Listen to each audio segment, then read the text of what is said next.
Thank you, Mr. President.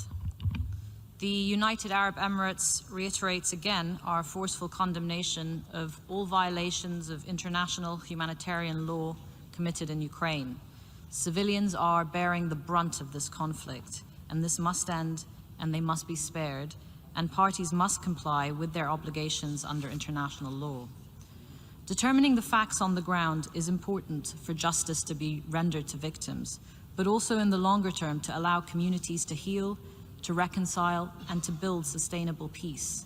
As a member of the Human Rights Council, we voted in favor of Resolution 49/1, urgently establishing an international independent commission of inquiry to investigate all alleged violations and abuses of human rights and violations of international humanitarian law in Ukraine.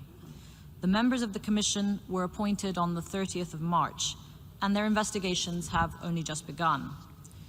Due process demands that investigative mechanisms be able to conclude their work.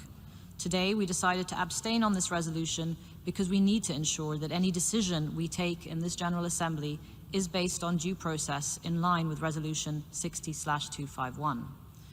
The United Nations is based on the premise of dialogue and constructive engagement with each other, and even with those who hold opposing views to us. The organizations that make up our international system were not established to be a club for the like-minded.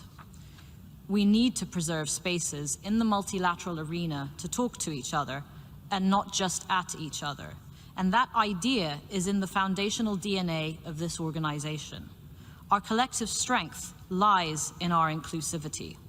So now is the time to double down on diplomatic outreach in order to reach an immediate cessation of hostilities throughout Ukraine. And we support the ongoing negotiations between Ukraine and Russia and offer our full support to all mediation efforts.